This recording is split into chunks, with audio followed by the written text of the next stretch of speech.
Il est donc important de se clarifier les idées. Quel est le problème auquel l'humanité a toujours été éternellement confrontée? Je vais le résumer en des mots très clairs. C'est le problème du fascisme, au sens large, contre l'humanisme. C'est le problème des prédateurs que j'appelle passionnés du pouvoir, contre les peuples que les premiers cherchent à asservir. Il n'y a pas d'autre problème à résoudre, mais il est de taille. Donc aujourd'hui, il est important que chacun puisse se poser et se demander dans quoi nous sommes. Est-ce que vraiment nous avons gagné une quelconque bataille? Non. Tout a avancé comme sur des roulettes. Et à cause de qui tout a avancé comme sur des roulettes?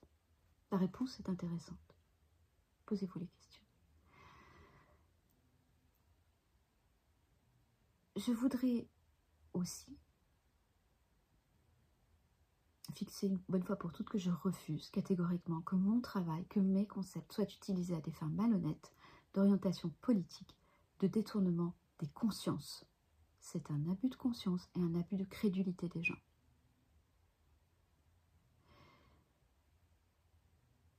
Nous devons savoir que ce qui nous libérera, c'est la vérité. Mais la vérité, personne n'en veut.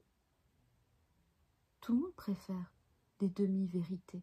Or, une demi-vérité, quelqu'un qui dénonce le totalitarisme et ne vous parle pas des tentatives de prise de contrôle du cerveau humain par les nanotechnologies, commet un mensonge. Une demi-vérité est un mensonge abouti. Alors les solutions? Eh bien, il faut approfondir tout ça. Regardez comment les événements s'orchestrent sur la durée. Se mettre de côté et observer.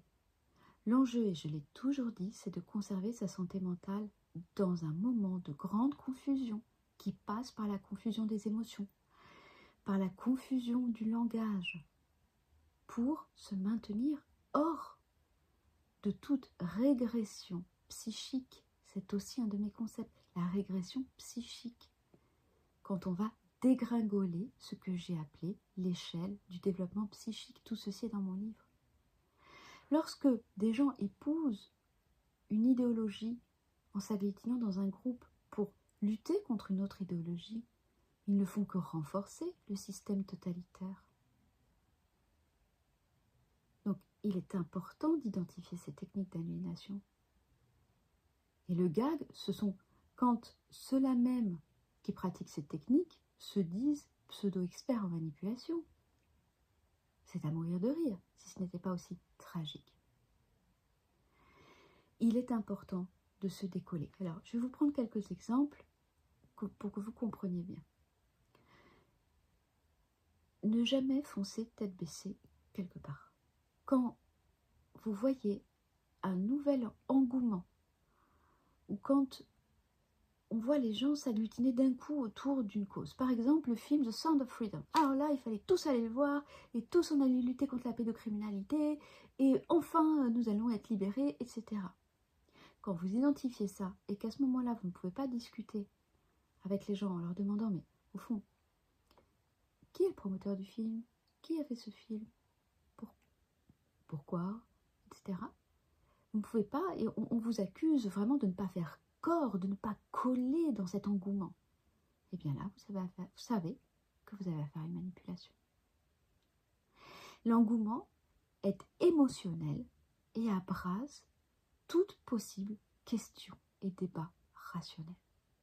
Donc vous remarquerez, et je vous invite à observer, qu'il y a beaucoup de sujets dans lesquels cet engouement a été artificiellement créé, en faisant du buzz, du sensationnel, en exhibant des victimes, etc. Et en nous expliquant qu'enfin, ça va être la grande arrestation de tous les pédocriminels. Mais on se moque de qui?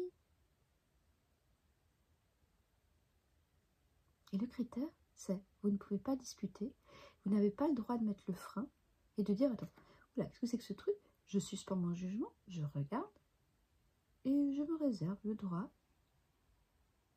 de rejoindre ou pas d'ailleurs, plus tard, mais d'abord j'observe. La prudence, mère de toutes les vertus. Alors évidemment, faire ça, ça expose à la solitude.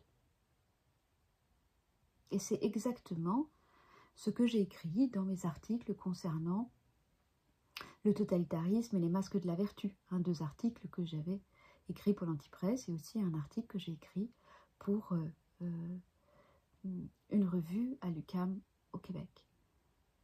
C'est exactement ça. On fabrique des équipes de matchs de foot.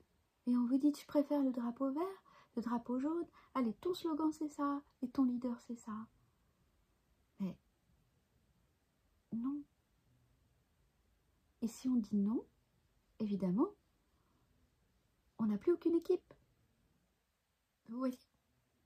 Et cette solitude première, parce qu'après, cette position tierce, elle est rejointe par des gens qui commencent à réfléchir. Mais au départ, c'est une posture de solitude, souvent. Eh bien, il faut la consolider. Et comment est-ce qu'on la consolide, cette posture de solitude? Donc d'abord, on fait le pas de côté. On observe calmement. On essaye de refaire fonctionner sa raison. Comment est-ce qu'on se tient dans sa solitude? Quelle union allons-nous faire? Vous voyez, dans l'un de mes ateliers, nous travaillons ces questions, nous avons parlé de la rivalité mimétique, du désir mimétique chez René Girard. Vous voyez, donc ce besoin humain d'imiter. On imite l'autre. Et nous avons vu d'ailleurs dans des expériences de psychologie sociale que des enfants imitent tout de suite un adulte qui a un comportement violent. Nous fonctionnons comme ça. Donc si nous sommes immergés dans un environnement violent, dans un environnement de discours de haine, où la plupart des gens se laissent agglutiner, notre première tendance sera d'imiter. Et c'est celle-là que nous devons combattre. Et comment nous la combattons? Nous ne pouvons pas, à mon avis, nous abstraire de ce processus d'imitation. C'est quelque chose de très primitif chez nous. Vous voyez, c'est un petit peu, bon, vous savez que moi j'ai un refuge d'animaux, il y a un chien, il commence à aboyer, il s'en va, on ne sait même pas ce qui se passe, tous les autres ils le suivent. Vous voyez, il n'y a pas, c'est très animal, c'est très instinctif, ce processus d'imitation. Eh bien, il faut chercher nos propres figures d'imitation. Personnellement, je ne m'unis pas, encore une fois, à n'importe qui de manière horizontale parce que ce sont mes contemporains. L'union que je recherche, c'est une union d'esprit, une communauté d'esprit.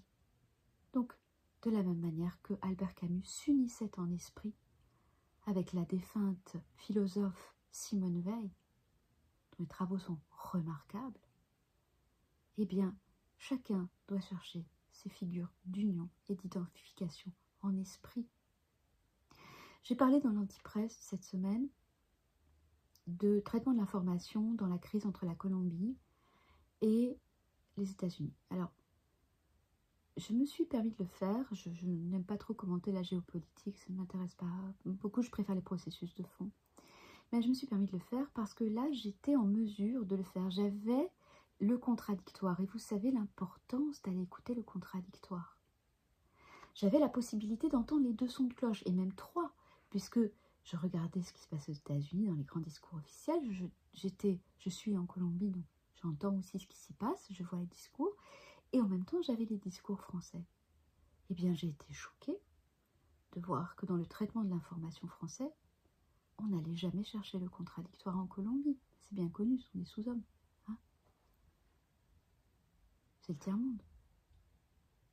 Or, ce discours du président de Colombie, ce communiqué qu'il a donné, s'inscrit dans une tradition, dans une filiation et dans des figures d'identification. On peut ne pas les partager, ces figures d'identification, mais on voit là un homme apte à résister à la plus grande puissance du monde, qui se comporte, comme je l'ai indiqué, en mâle alpha pour l'instant, je suis le plus fort, avec quand même des annonces traumatiques on va faire la guerre, ceci, etc. Ce sont des annonces traumatiques. Il est capable de lui résister parce qu'il s'inscrit dans une filiation d'esprit et de figure d'identification. Et l'une de ces figures d'identification, dans son discours, je parle de discours encore une fois. Vous savez très bien que je n'accorde pas vraiment ma confiance aux hommes politiques, mais je parle de discours. Le discours humaniste, eh bien, l'une de ces figures d'identification, ce sont les Indiens, Kogi, et leur mythologie du cœur du monde. Quelles sont les décisions politiques qui nuisent à l'humanité, qui entravent la dignité humaine, qui oublient que notre plus grand bien, c'est notre dignité? Et je rappelle ce que disait Kant, ce qui a un prix n'a pas de dignité. Ça va pour tout le monde, ça va pour ceux qui acceptent la corruption, et ça va pour le marchandage de l'être humain, exactement ce dans quoi nous entrons.